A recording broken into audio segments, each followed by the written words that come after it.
ஜெபம் செய்வோம். அன்பு நிறைந்த ஆண்டவரே, இந்த அருமையான வேலைக்காக நன்றி செலுத்துகிறோம்.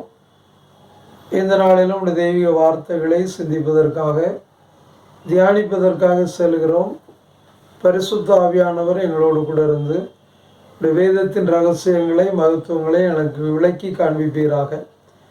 அதன் வாயிலாக நாங்கள் விசுவாசத்தில் உறுதிப்படவும், ஆண்டவரே பக்தியிலே விருத்தியாகவும் நீர் உதவி செய்தரலாம். இந்த வார்த்தைகளின் மூலமாக என்னோடும் எங்களோடும் கூட பேசுவீராக. இயேசு கிறிஸ்து நாம் ஜெபிக்கிறோம் நல்ல ஆண்டவரே, ஆமென். கர்த்தருக்குள் அன்பான திருச்சபையின் மக்களே, ஆண்டவராய் இயேசு கிறிஸ்துவின் நேற்று நாமத்திலே உங்களை யாவரையும் வாழ்த்துகிறேன். இந்த நாளிலே சற்று நேர தியானத்திற்காக தெரிந்து கொண்ட வேத வாக்கியம் திவ்ய வாசனாகிய யோவானுக்கு வெளிப்படுத்தின விசேஷம் 21ஆம் அதிகாரம் 7ஆம் வசனம். ஜெயங்கொள்ளுகிறவன் எல்லாவற்றையும் சுதந்திரித்துக் கொள்வான். நான் அவன் தேவனாயிருப்பேன், அவன் என் குமாரனாயிருப்பான். ஜெயங்கொள்ளுகிறவன் எல்லாவற்றையும் சுதந்திரித்துக் கொள்வான் என்று சொல்லி இங்கே ஆண்டவர் தம்முடைய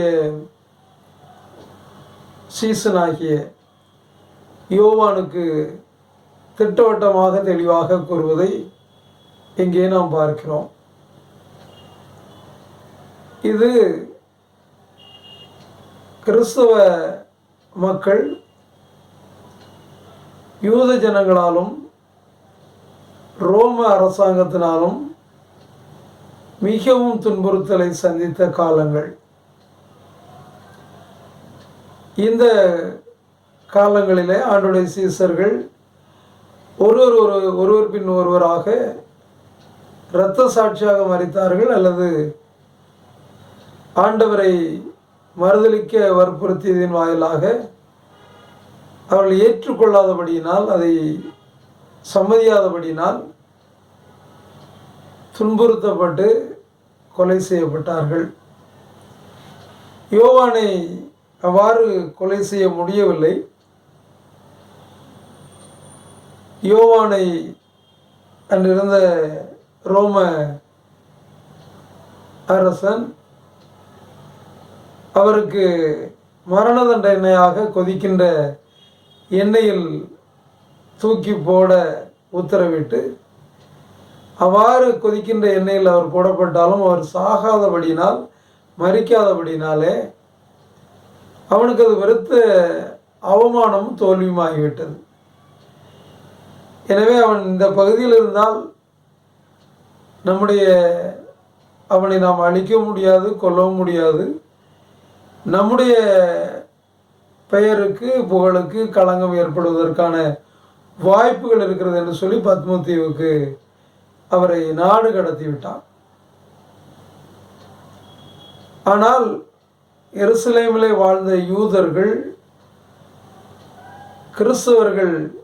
யூத கிறிஸ்தவர்களை மிக துன்புறுத்த ஆரம்பித்தார்கள். எப்படியாவது கிறிஸ்துவ சமயத்தை அழித்து விட வேண்டும், கிறிஸ்துவ மதம் பரவுவதை தடுத்து நிறுத்த வேண்டும் என்று சொல்லி ரோம அரசர்களின் உதவியோடு, அதிகாரிகளின் உதவியோடு மிகுந்த துன்புறுத்தலை அவர் கொடுத்து கொண்டு வந்தார்கள்.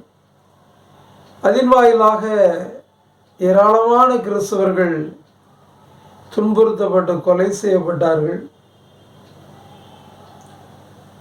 யோவானுக்கு ஒரு பெரிய கேள்வி எழுந்தது. ஆண்டவரை ஏற்றுக்கொண்டு வாழுகின்ற பிள்ளைகளுக்கு ஏன் இந்த துன்பம், ஏன் இந்த வேதனை, ஏன் இந்த சஞ்சலம் என்று பல கேள்விகள், ஐயப்பாடுகள் எழும்பிய போது ஆண்டவர் இந்த தரிசனத்தை 1 முதல் வெளிப்படுத்தின விசேஷம் 1 முதல் 22 அதிகாரங்களை அவருக்கு தரிசனமாக கொடுக்கிறார். அதில் ஏனென்றால் அந்த ஜனங்கள் விசுவாசத்தை விட்டு விலகி போய்விடக்கூடாது. ஆண்டவராய் இயேசு கிறிஸ்துவை மறுதலித்து பின்மாற்றம் அடைந்து விடக்கூடாது என்பதற்காக இந்த தரிசனம் வழங்கப்பட்டது. இவர் எழுதி எருசலேமில் உள்ள திருச்சபைகளுக்கு இதை அனுப்புகிறார். அதில் ஒன்று தான் மிக அழுத்தம் திருத்தமான வசனம். வெளிப்படுத்தல் 21:7, ஜெயம் கொள்ளுகிறவன் எல்லாவற்றையும் சுதந்திரித்துக் கொள்வான். இந்த கிறிஸ்தவ வாழ்க்கையிலே பாடுகள் உண்டு, துன்பங்கள் உண்டு, உபத்திரவங்களும் இழப்புகளும் உண்டு. எனவே இதில் எவன் திடமாக நின்று அதை ஜெயிக்கிறானோ, வெற்றி பெறுகிறானோ, அவன் எல்லாவற்றையும் சுதந்திரித்துக் கொள்வான்.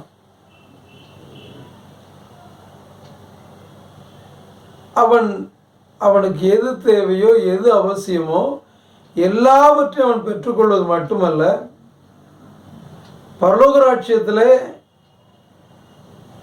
அவன் அனைத்தையும் சுதந்திரித்துக் கொள்வான், அனைத்தையும் தனதுடைமையாக்கி கொள்வான். அப்படிப்பட்ட ஒரு சந்தோஷத்தையும் மகிழ்ச்சியும் பெற்றுக்கொள்வான் என்று சொல்லப்படுகிறது. அது மட்டுமல்ல, நான் அவன் தேவனாயிருப்பேன், அவன் என் குமாரனாயிருப்பான். ஜெயம் கொள்ளுகிறவன் எல்லாவற்றையும் சுதந்திரித்துக் கொள்வது மட்டுமல்ல, நான் அவனுக்கு தேவனாக ஆண்டவராக இருப்பேன், அவன் எனக்கு குமாரனாக இருப்பான் என்று சொல்லி ஆண்டவர் சொல்கிறார். எதில் ஜெயம் பெற வேண்டும்? பாவத்தில் ஜெயம் பெற வேண்டும். கிறிஸ்தவ வாழ்க்கை வாழ்வதற்கு, உண்மையான மெய்யான கிறிஸ்தவ வாழ்க்கை வாழ்வதற்கு பாவத்தின் மீது ஜெயம் கொள்ளுகின்ற ஆற்றல் வலிமை ஒவ்வொரு விசுவாசியும் கிறிஸ்தவனுக்கும் இருக்க வேண்டும். ஏனென்றால் பாவம் என்பது மனிதனை எளிதாக மேற்கொள்ளக்கூடியது, மனிதனை ஆளுகை செய்கின்ற ஆற்றல் கொண்டது. அதை ஜெயிப்பது என்பது சாதாரணமான காரியம் அல்ல. ஏனென்றால் சரீரத்தின் இச்சைகள் அனைத்தையும் உள்ளடக்கியதே பாவம். மனிதன் வாஞ்சிப்பது காணாத ஆன்மீக வாழ்வில் காண்கின்ற லௌகீக வாழ்வு. எனவே அந்த ஈர்ப்பினாலே ஈர்க்கப்பட்டு பாவத்திற்கு அடிமையாவதும் பாவத்தில் விழுந்து போவதும் இயல்பான ஒன்று. ஒரு மனுஷன் எதில் பலவீனமாக இருக்கான், எது அவனுடைய பலவீனம் என்பது சாத்தானுக்கு தெளிவாக தெரியும். எனவே பண ஆசை உள்ள மனிதனாக இருந்தால் பணத்தை காட்டி அவனை பாவத்தில் வீழ்த்தி விடுவான். அல்லது பொன்னாசை, பொருளாசை, தவறான பழக்க வழக்கங்களுக்குரிய ஆசை உள்ளவனாக இருந்தால் அதை அவனுடைய உள்ளத்திலே உருவாக்கி அவனை வீழ்த்தி விடுவான். பாவத்தின் மீது ஜெயம் கொள்வது என்பது எளிதான காரியம் அல்ல. பாவத்தின் மீது ஜெயம் கொள்கிறவன் எல்லாவற்றையும் சுதந்திரித்துக் கொள்வான். எனவே அந்த காலத்தில் அவர்கள் பாவம் செய்வதற்கு அவர்கள் கட்டாயப்படுத்தப்பட்டார்கள். பாவம் செய்வதற்கான வாய்ப்புகளும் வழிகளும் அவர்களுக்கு தாராளமாக திறந்து கொடுக்கப்பட்டது. ஏனென்றால் அவர்கள் பாவம் செய்து தேவ மகிமை இழந்தால் ஒழிய அவருடைய கிறிஸ்தவ பயணத்தை, விசுவாச பயணத்தை தடுத்து நிறுத்த இயலாது. இஸ்ரேல் மக்கள்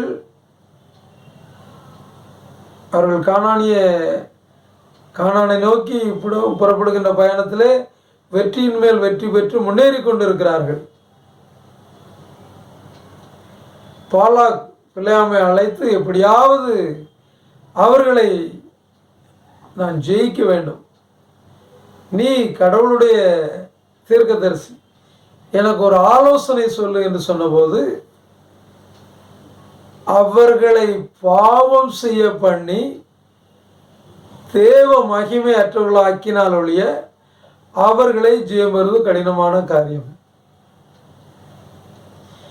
எனவே கிறிஸ்தவ வாழ்க்கை என்பது, விசுவாச வாழ்க்கை என்பது எளிதில் விழத்தட்டக்கூடிய ஒன்று அல்ல. வலிமையான ஒரு விசுவாசியை, உண்மையான ஒரு ஆண்டோடைய பிள்ளையை லேசாக தட்ட முடியாது. அப்போ அவனை வீழ்ச்சி அடைய பண்ண வேண்டுமென்றால் பாவம் செய்வதற்கு அவனுக்கு வாய்ப்புகளையும் வழிகளையும் உண்டாக்க வேண்டும். அவனுடைய மன விருப்பத்தின்படி செய்வதற்கு அல்லது வலுக்கட்டாயமாக அவனை செய்வதற்கு உட்படுத்தும் போது பாவம் அவனுக்குள் சென்று விட்டால், பாவம் அவனை மேற்கொண்டு விட்டால் நிச்சயமாய் அவன் தோற்று போவான். கிறிஸ்துவ வாழ்க்கையில் தோற்று போவான்.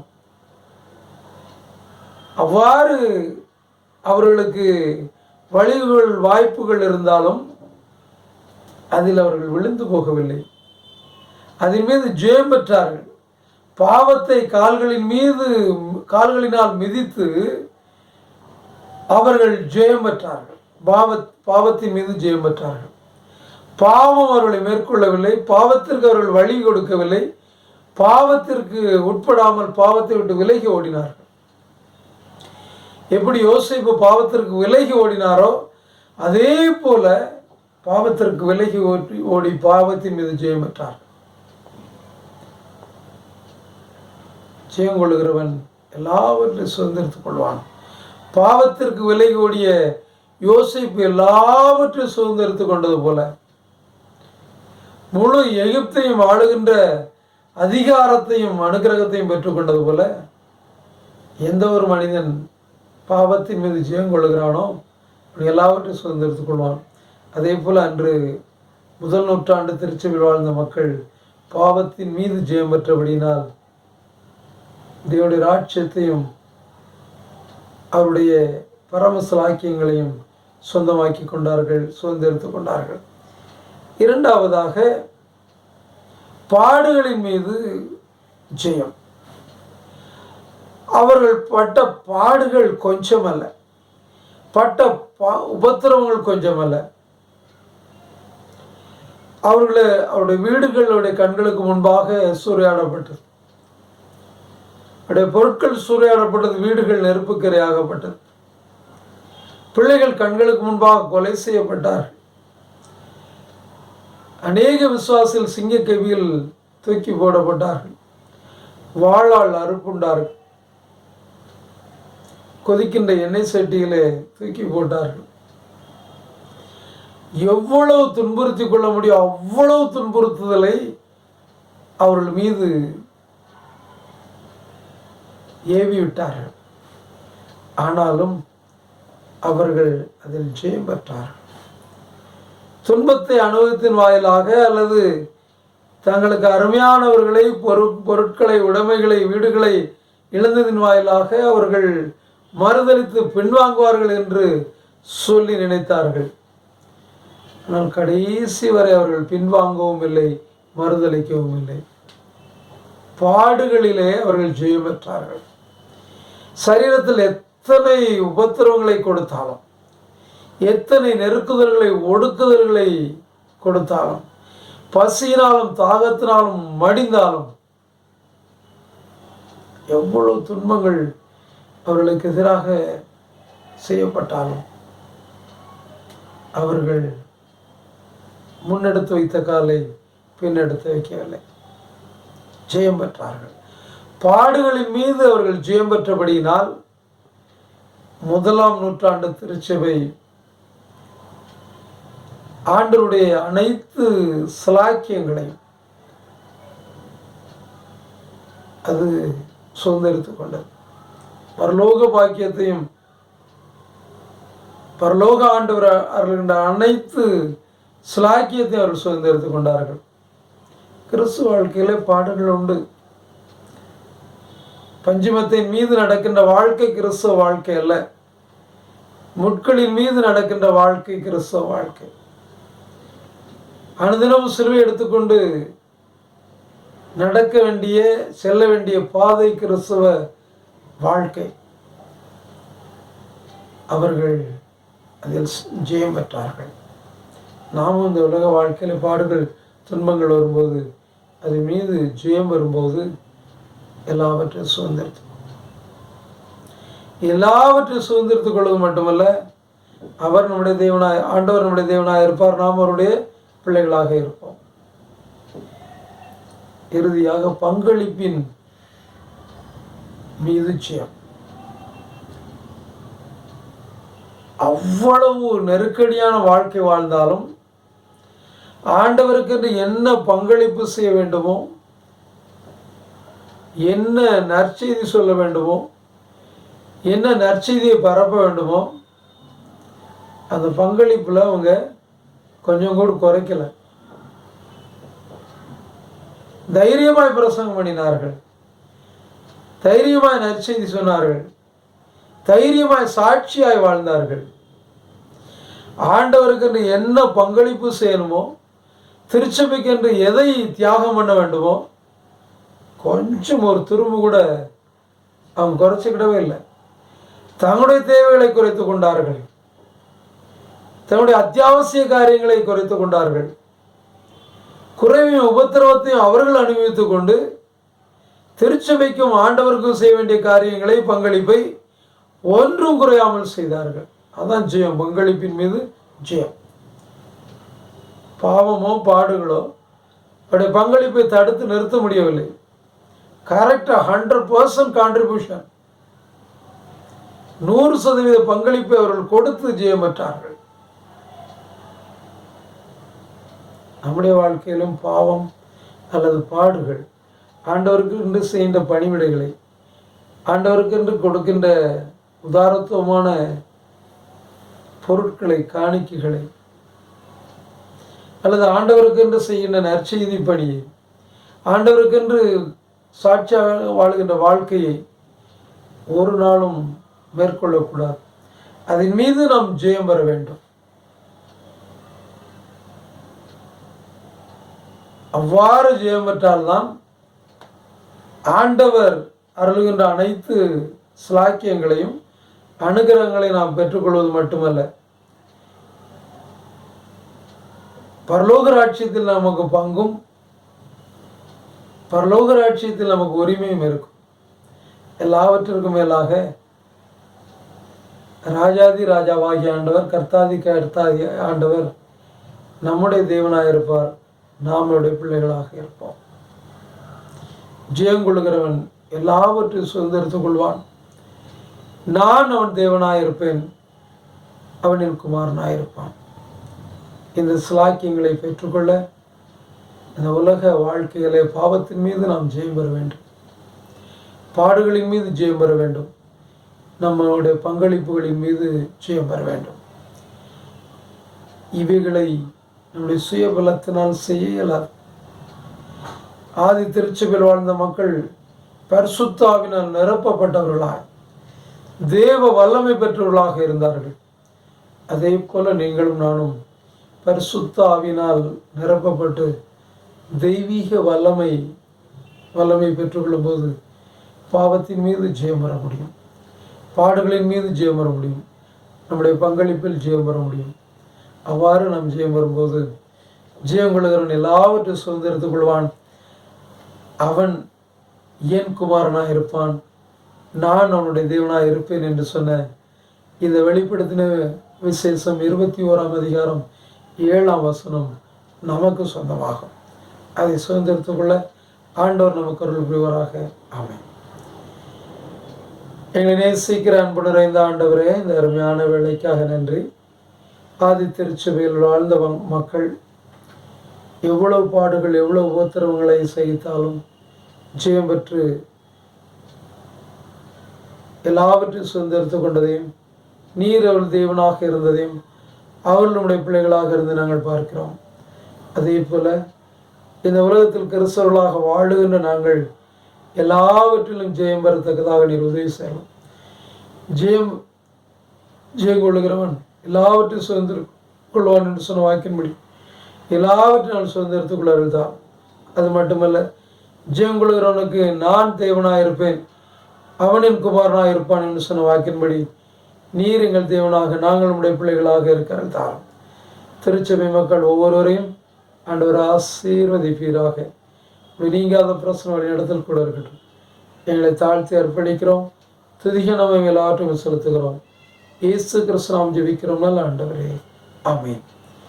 நம்முடைய ஆண்டவராகிய இயேசு கிறிஸ்துவின் கிருபையும் பிதாவாகிய தேவனுடைய அன்பும் பரிசுத்த ஆவியின் ஐக்கியமும் நம்முடன் கூட எப்போதைக்கு இருப்பதாக. ஆமென்.